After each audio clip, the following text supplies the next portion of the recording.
وہ 3 کیٹیگریز میں, 3 Broad categories, آلدو ان کی آگے چھوٹی کیٹیگریز ہیں لیکن 3 بڑی کیٹیگریز ہیں.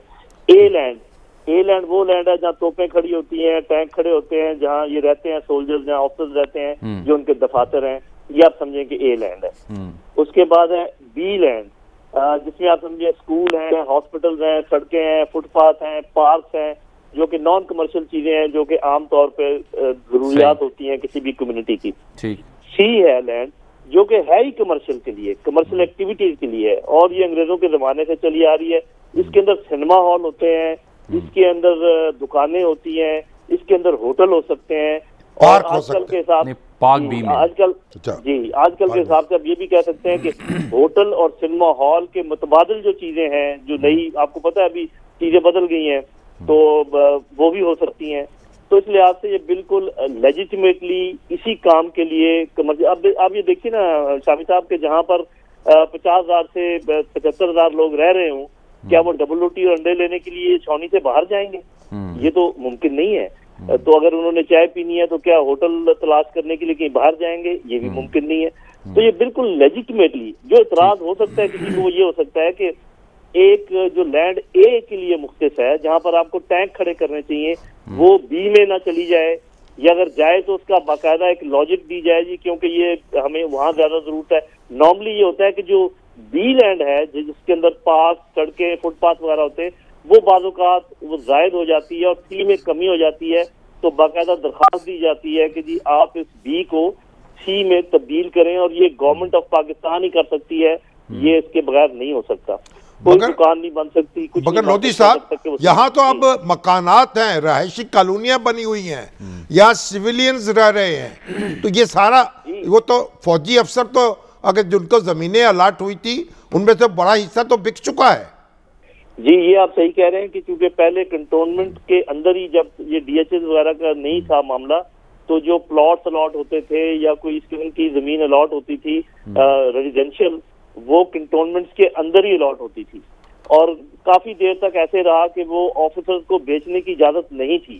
لیکن پھر ایک ایسا ٹائم آیا, اور یہ کسی کورٹ کا ہی فیصلہ ہوگا میرے خیال میں, کہ انہوں نے کہا جی جب میرے والد صاحب تو فوت ہو گئے اور ہم ان کے 4 بچے ہیں, ہم ادھر نہیں رہنا چاہتے, تو ہم تو یہ بیچنا چاہتے ہیں.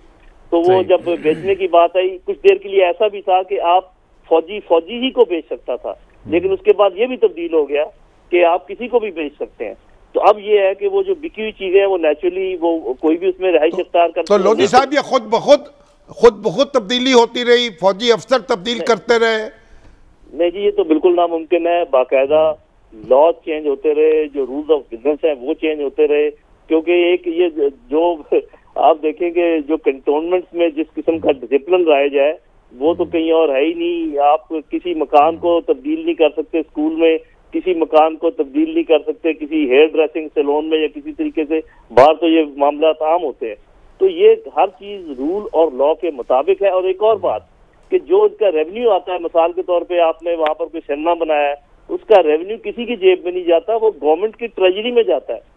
اور اگر کوئی ویلفیئر کا پروجیکٹ ہے تو وہ سپاہیوں اور جے سی اوز کی ویلفیئر کے لیے جاتا ہے. تو یہ ساری چیزیں میرا خیال کسی وکیل کو کھڑے ہو کے اچھے طریقے سے بتانے کی ضرورت ہے. مجھے یقین ہے کہ کورٹس اس بات کو آرام سے سمجھ جائیں گی. بہت بہت شکریہ جناب خالد نعیم لودھی صاحب. بنیادی جو حقائق ہیں اس بارے میں ان سے ہمیں آگاہ کر رہے تھے کہ لینڈ ہوتی کس نوعیت کی ہے, اور اس بڑا وسیع رقبہ ہے. ابھی آپ نے دیکھا نہیں کنٹونمنٹ بورڈز پہ جو الیکشن ہوئے ہیں, تمام کنٹونمنٹس میں کتنے ایریاز ہیں, اور وہاں تو بہت بڑی تعداد میں سیویلینز آباد ہیں, زمینیں بک چکی, بالخصوص بڑے بڑے کنٹونمنٹس. لیکن جو انہوں نے کیٹیگرائز کیا وہ سمجھ آ گئی ناظرین کو کہ کس حساب کتاب میں یہ لینڈ جو ہے وہاں یہ دیکھنا پڑے گا کیسے ہوا, کس نے کیا. ظاہر ہے وزارت دفاع کرتی رہی ہوگی. اب وہ وزارت دفاع نئی رپورٹ جمع کروائے گی اگلی پیشی میں, تو پھر پتہ چلے گا کہ معزز سپریم کورٹ کیا اس بارے میں. ابھی تو آپ دیکھیں نا کہ جو پراپرٹی ڈیلرز ہیں, جو ریئل اسٹیٹ ڈیولپرز, وہ بھی ہنگامہ کیے ہوئے ہیں. وہ گورنمنٹ نے قیمتیں بڑھا دی ہیں, کبھی مطمئن بھی ہوتے ہیں غیر منقولہ جائیدادوں کی, اور پھر یہ کہا ہے کہ وہ جو ریئل اسٹیٹ ڈیولپرز ہیں اور جو ڈیلرز ہیں وہ رجسٹر کرائیں اپنے آپ کو. رجسٹر نہیں کرائیں گے تو کاروبار نہیں کر سکیں گے, اس کا بھی ایک ہنگامہ برپا ہے. تو ایک جگہ جگہ جو ہے بس ایک آگ سی لگی ہوئی ہے, یک طرفہ فیصلے ہیں. لوگوں کو بلا کے مشاورت کر کے کوئی راستہ نکالنا چاہیے. بالکل ٹھیک ناظرین، یہاں پروگرام میں ایک بریک کا وقت ہوا چاہتا ہے، بریک کے بعد واپس آتے ہیں.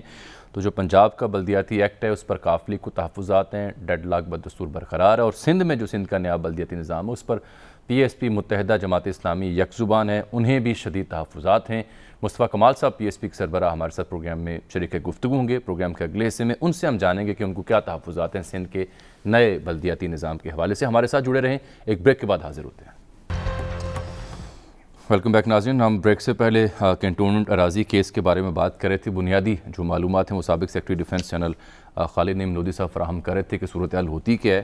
تو مزید ڈیٹیلز بھی ہمارے ساتھ پہنچی. کیس کو جب فالو کیا 4 ہفتے دے دیے جنہوں نے کہ رپورٹ جمع کرانے کے لیے، اور پھر یہ کہ جو جس حد تک کمرشل سرگرمی ہیں اس پہ جواب میں یہ بتایا گیا تھا کہ دیکھیں شہداء کی کفالت کے لیے بھی کچھ ایسی سرگرمی اور اپنا نظم و نسق چلانے کے لیے کی جاتی ہیں، اور سرکار سے اس سلسلے میں جو بھی کمرشل ایکٹیویٹی کی جاتی ہے کوئی پیسہ نہیں لیا جاتا. اور 2019 کے بعد کوئی بھی ایسی 2019 کو کورٹ کا آرڈر آیا تھا، اور ہمارے جو ذرائع بتا رہے ہیں کہ 2019 کے بعد کوئی سٹیٹس کسی زمین کا تبدیل نہیں پورے ملک میں جہاں بھی کوئی کنسٹرکشن نہیں ہوئی.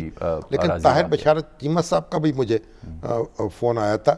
وہ کہہ رہے تھے کہ یہ اصل میں لگتا یہ ہے کہ جو A1 کیٹیگری ہے نا اس کی زمینوں کا مسئلہ ہے، کیونکہ وہ ملٹری ٹریننگ کے لیے وہ زمینیں مختص ہیں، وہ گراؤنڈ اسٹیٹ ٹریننگ کے اور دوسرے ان کو کنورٹ کیا گیا ہے دوسری کیٹیگریز میں.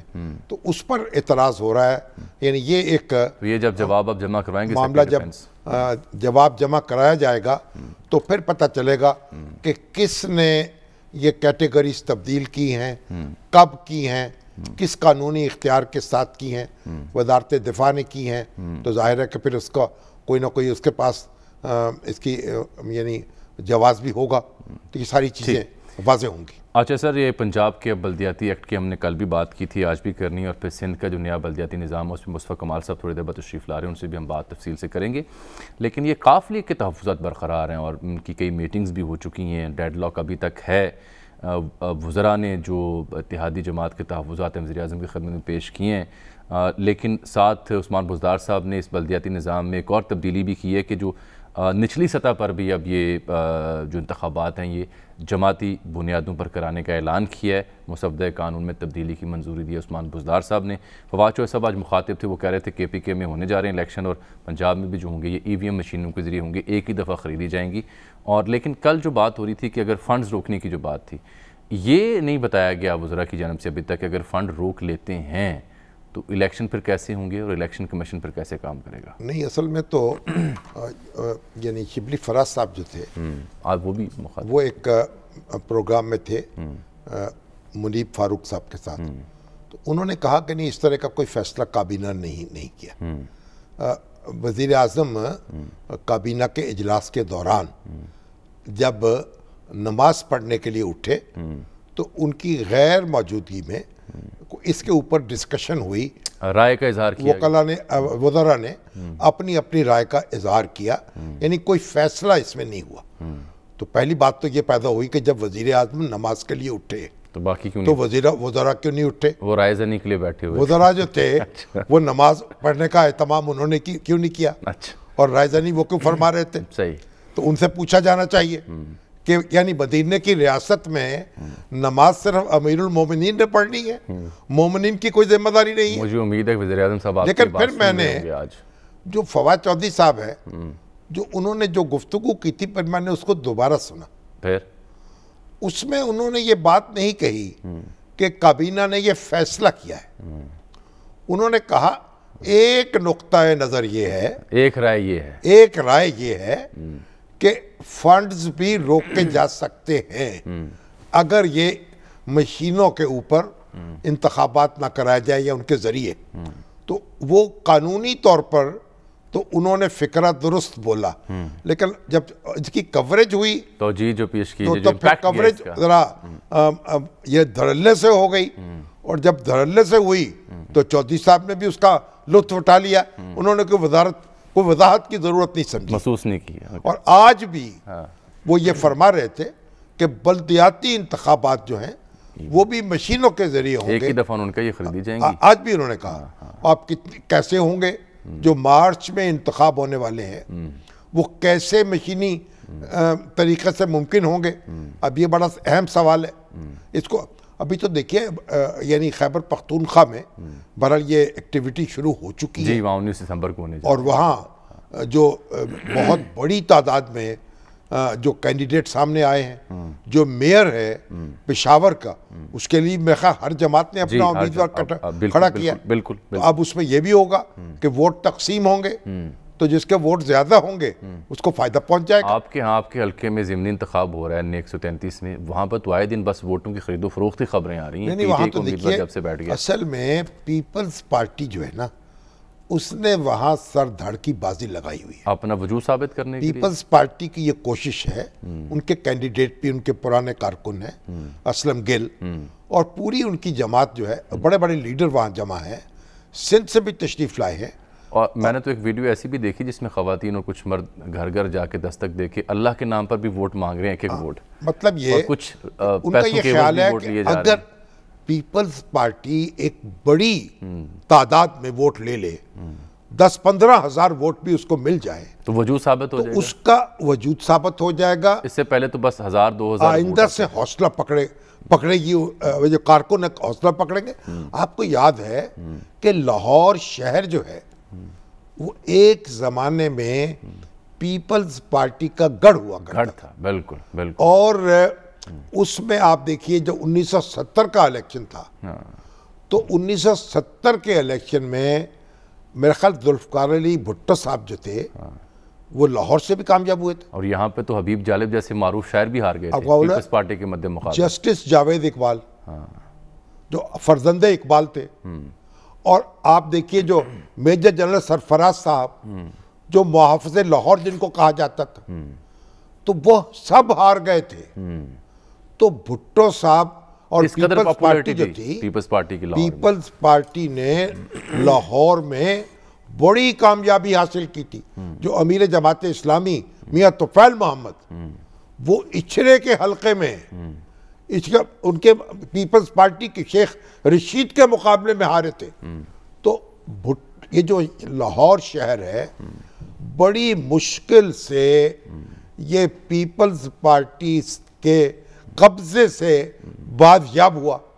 اور پھر جب قبضے سے بازیاب کیوں ہوا؟ یا پیپلز ان کی مقبولیت کم ہوئی، ان کی مقبولیت کم وہ ہوئی اس لیے کہ پیپلز کوئی عام طریقے سے کم نہیں ہوئی، کوئی جمہوری طریقے سے کم نہیں ہوئی. جو مارشاء اللہ تھا جنرل ضیاء الحق کا، اس میں جو الیکشن ہوئے پہلے بلدیاتی 1989 کے، اس میں پھر پیپلز پارٹی کو اس طرح انہوں نے کہا پارٹی ایفیلیشنز کی بنیاد پر لوگوں کو حصہ نہیں لینے دیا گیا ان الیکشنز میں، اور بڑے دھکا دے کے پیپلز پارٹی کو باہر نکالا گیا زبردستی. اور پھر گوال منڈی جو ہے، آپ دیکھیں جب نواز شریف صاحب آئے ہیں اور 1985 کے جو غیر جماعتی انتخابات ہوئے ہیں جس کا پیپلز پارٹی نے بائیکاٹ کر دیا، وہ اس کے لیے مہلک ثابت ہوئے. اور پھر گوال منڈی میں اتنی نوکریاں تقسیم ہوئی ہیں دھڑا دھڑ انے واہ،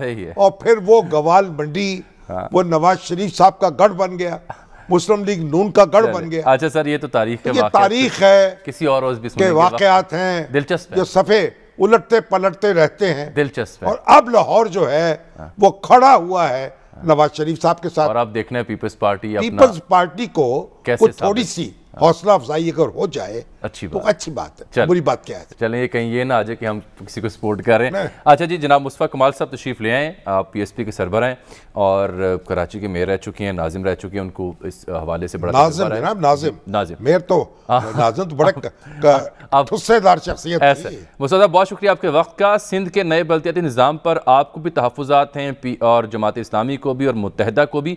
کیا مسئلہ ہے جس کی وجہ سے آپ کو تحفظات ہیں؟ 2013 میں پہلا جو ہے وہ انہوں نے بل پاس کر کے ایکٹ بنایا لوکل گورنمنٹ آرڈیننس کا. اس میں بہت سارے اختیارات چھین لیے اور ایون کہ پانی اور سیوریج کے کا جو انچارج تھا وہ وزیر اعلیٰ تھا اور ایک ماسٹر پلان ڈپارٹمنٹ ہوتا تھا. اس ماسٹر پلان ڈپارٹمنٹ کو ختم کر کے جو بلڈنگ کنٹرول اتھارٹی تھی اس کے انڈر میں دے دیا گیا جس کی وہ چوری روکا کرتا. اب کیا کیا انہوں نے 2021 میں کہ جو parent departments by birth city district governments کی پراپرٹیز تھیں جس میں ایجوکیشن اور ہیلتھ کے انسٹیٹیوٹس تھے بہت سارے، وہ بڑے بڑے ہاسپٹلز یہ سٹی گورنمنٹ اپنی 70 سالوں سے چلا رہی ہے، اور کبھی بھی اس میں زمین سٹی گورنمنٹ کی، اسٹرکچر سٹی گورنمنٹ کا، امپلائی سٹی گورنمنٹ کے، اور ایون کے کالجز، وہ سب کچھ انہوں نے یک جنبش قلم لے لیا ہے واپس اس نئے ایکٹ میں۔ دوسرے انہوں نے یہ کر دیا کہ جو ریونیو کے کچھ وینیوز اور تھے، اس ریونیو کے وینیوز کو بھی پروونشل گورنمنٹ کے انڈر میں لے لیا۔ تیسری بات انہوں نے اس میں کی ہے خطرناک والی، وہ یہ کہ یہ جو میئر بنتا ہے کاؤنسل میں، یونین کاؤنسل کی اسمبلی میں، وہ شو آف ہینڈ کے ذریعے بنا کرتا تھا پہلے، اب انہوں نے اس کو کر دیا سیکرٹ بیلٹنگ پہ، اور اس کی یہ شرط بھی ختم کر دی ہے کہ وہ میئر جو ہوگا اس کو یو سی ناظم یا الیکشن لڑنے کی، کونسلر بننے کی ضرورت نہیں ہے، کوئی ایک عام آدمی واک ان کرے اور وہ وہاں پہ ووٹ لے لے، وہ میئر بن جائے گا۔ یہ جو شو آف ہینڈ والی بات ہے، آپ کو پتہ ہے اس ملک میں سینیٹرز بکتے ہیں، آپ کو پتہ ہے اس ملک میں ایم این ایز اور ایم پی ایز بکتے ہیں، تو اس شہر میں یو سی ناظمین اور کونسلرز خریدنا کون سی بڑی بات ہے؟ تو کل نو بڈی شوڈ بی سرپرائزڈ اگر یہ بل ہو جاتا ہے منظور اور یہ ایکٹ بن جاتا ہے، تو ایک پارٹی جو کہ الیکشن لڑی ہی نہیں یا جیتی نہیں، اس کا میئر پیسوں سے منتخب ہو سکتا ہے اس شہر میں۔ مصطفیٰ کمال صاحب یہاں، مصطفیٰ کمال صاحب یہاں جو پی ٹی آئی نے جو پنجاب میں جو قانون انٹروڈیوس کروایا ہے، اس میں تو میئر کا الیکشن براہ راست ہوگا، لوگ براہ راست اس کو الیکٹ کر سکیں گے، اور یہاں پیپلز پارٹی جو ہے اس سیکرٹ بیلٹ سے یہ کام کر رہی ہے۔ تو آپ یہ مجھے بتائیں کہ پھر آپ عدالت میں تو چلے گئے ہیں، آپ کو توقع ہے کہ وہاں سے آپ کو کچھ غور مقصود حاصل ہوگا، یا پھر سڑکوں پہ آ کر احتجاج کرنا پڑے گا؟ ہم دونوں جگہوں پہ چلے گئے ہیں، ہم نے ابھی احتجاج اپنا شروع کر دیا سڑکوں پر، لیکن ہم نے اس کو بڑا مائلڈ رکھا ہے، ہم ابھی کوئی قانون ہاتھ میں نہیں لے رہے، اور ہم اپنی بات بتا رہے ہیں، اور ساتھ ساتھ ہم جو ہے وہ چلے گئے ہیں کورٹ میں بھی۔ اور میں دیکھیے اس میں شامی صاحب ایسا ہے کہ یہ قانون اور سندھ کے لوگوں کی زندگی ایک ساتھ نہیں چل سکتی، سیاست اور یہ قانون ایک ساتھ نہیں چل سکتا، یہ بالکل یہ کیٹیگورک میں آپ کو کہہ رہا ہوں۔ تو اگر ہمیں ریلیف نہیں ملا عدالتوں سے، تو ہم جو ہے وہ ہر وہ طریقہ کار اپنائیں گے جس سے اس بل کو روکا جا سکے، کیونکہ میں اس کو ملک دشمنی سمجھتا ہوں، میں اس کو کراچی میں دوبارہ دہشت گرد بنانے کی فیکٹری سمجھتا ہوں، اور میں سمجھتا ہوں کہ آئندہ آنے والے دنوں میں پھر یہاں پر را انوالو ہوگی، وہ لوگوں کی محرومیوں سے فائدہ اٹھائے گی، اور کل کو پھر کوئی بندوق لے کر ان کو گرفتار کرنے، لاپتہ کرنے آ جائے گا۔ میں کہہ رہا ہوں کہ جو آج یہ پیپلز پارٹی کل کے دہشت گرد آج پیدا کر رہی ہے، اس کو روکنے والا کوئی بنے، تو میں بالکل کیٹیگورک آپ کو کہہ رہا ہوں کہ یہ والا کام ہو نہیں سکتا کہ یہ بل بھی منظور ہو جائے۔ دیکھیے لوکل گورنمنٹ کیوں ہوتے ہیں دنیا بھر میں؟ اس لیے ہوتے ہیں کہ جو آپ پارلیمنٹ بناتے ہیں، نیشنل اسمبلی اور پروونشل اسمبلی، وہاں پر میجورٹی جو اس کمیونٹی کی میجورٹی ہوتی ہے وہ پہنچتی ہے، کوئی زبان کی بنیاد پر، کوئی مسلک کی بنیاد پر، کوئی مذہب کی بنیاد پر، وہ جو مائنورٹیز کا طبقہ رہتا ہے، جو کم تعداد والے لوگ رہتے ہیں، ان کو سینس آف پارٹیسپیشن آپ کیسے دیں گے؟ وہ تو ایم پی ایم این اے نہیں بن سکتے، وہ وزیر اعلیٰ نہیں بن سکتے، وزیر اعظم نہیں بن سکتے۔ اس کے لیے دنیا بھر میں لوکل گورنمنٹ کا نظام ہے کہ آپ اپنا کونسلر بنا لیں اور اپنی بیسک نیسیسٹیز کی حق حکمرانی آپ کو مل جائے۔ سندھ کی اگر آپ مثال دیکھیں تو سارے وزیر اعلیٰ انٹیریئر سندھ سے آتے ہیں، دیٹ مینس کہ کراچی سے تعلق رکھنے والا مہاجر پختون سندھی بلوچ وہ تو کبھی بھی جو ہے وہ وزیر اعلیٰ کی سیٹ پر نہیں آ پائے گا، تو ان کو لوکل کونسلر آپ بنا دیتے تھے، یو سی ناظم بنا دیتے تھے کہ وہ اپنی کم سے کم چھوٹی 2-4 نوکریاں ہو جاتی تھی، ان کی اپنی گلی کے معاملات دیکھ لیتے تھے۔ یہ پیپلز پارٹی پچھلے 13 سالوں سے جس کو 10,242 ارب روپے سندھ میں ملے ہیں، کراچی کو انہوں نے تباہ برباد کر دیا۔ یہاں پر 70 لاکھ بچے اسکولوں سے باہر ہیں سندھ کے اندر، 2300 ارب روپے خرچ کرنے کے بعد سندھ میں جو ہے وہ کتے لوٹ رہے ہیں۔ مصطفیٰ کمال صاحب آپ کا رابطہ ہوا ہے شہباز شریف صاحب سے، آج ان کا رابطہ جماعت اسلامی سے رابطہ ہوا ہے، شہباز شریف صاحب سے رابطہ ہوا ہے، تو کیا متحدہ محاذ بھی بنا سکتے ہیں آپ اس کے لیے یہاں کراچی میں؟ شامی صاحب ایسا ہے کہ اس ایک پوائنٹ پر میں سب سے بات کر رہا ہوں اور اس کو سیاست سے بالاتر رکھ کر ہم بات کر رہے ہیں۔ ہمارے سب سے اختلافات ہو سکتے ہوں گے، ہیں، آئندہ بھی ہوں گے، اس والی بات پر یہ سیاست نہیں ہے، یہ پوائنٹ اسکورنگ نہیں ہے۔ میں چاہتا ہوں کہ میں سب کو اپنی بات بتاؤں، سب کی بات سنوں، اور ملک کے خلاف ہونے والے اس کام سے پیپلز پارٹی کو روکا جائے۔ اس حوالے سے میں نے بالکل میری سراج الحق صاحب سے بات ہوئی ہے جماعت اسلامی کے، میری جو ہے وہ یہاں پر چودھری صاحب سے بھی بات ہوئی ہے، میری شہباز شریف صاحب سے بھی بات ہوئی ہے۔ ٹھیک، تو آپ کیا چلیں شام صاحب اب وقت ختم ہو گیا، تھوڑا تاخیر سے آج ہمیں آپ ملے۔ مصطفیٰ بھائی تو انشاءاللہ آنے والے ہفتے دوبارہ اس موضوع پر آپ سے ہم تفصیل سے بات کریں گے کہ آپ کا مشترکہ طور پر کیا لائحہ عمل بنتا ہے. انفارچونیٹلی آج تاخیر سے آپ سے رابطہ ہوا اور وقت پروگرام کا میرا ختم ہو گیا, بات ادھوری ہے, لیکن انشاءاللہ اگلے ہفتے اس پر تفصیل سے بات ہوگی. آپ کا بہت شکریہ سر. سر جی, یہ جاتے جاتے مرتضیٰ سولنگی صاحب کا ایک میسج آیا جنہوں نے فرمایا کہ سینئر صحافی ہیں کہ تب جس دور کی پیپلز پارٹی کا آپ ذکر کر رہے تھے, تب پیپلز پارٹی کی پنجاب میں 180 میں سے 113 نشستیں تھیں, دولتانہ مسلم لیگ کی 15 تھیں, اور سندھ میں 60 کے ایوان میں سے پیپلز پارٹی کے پاس 28 نشستیں تھیں. یعنی اس وقت پیپلز پارٹی پنجاب کی جماعت تھی, اور ذوالفقار علی بھٹو صاحب جو ہیں پنجاب کے وزیر اعظم تھے. اور یہ غور کرنا ہوگا پیپلز پارٹی کو کہ فطری یا غیر فطری جس طریقے سے بھی پنجاب میں اس کی مقبولیت کم ہوئی, تو غیر فطری کو تو چھوڑ دیں, فطری اصلاحات نہیں لا سکی پیپلز پارٹی جن کی توقع تھی لوگوں کو. بالکل 12 ایکڑ ملیں گے, وہ 12 ایکڑ نہیں مل سکے. چلیں وقت ختم, ایک بریک یہاں پہ. ناظرین اس کے ساتھ ہی آج کے پروگرام کا وقت یہاں ختم ہوتا ہے. آپ سے ملاقات اگلے ہفتے, تب تک کے لیے اجازت, اللہ حافظ.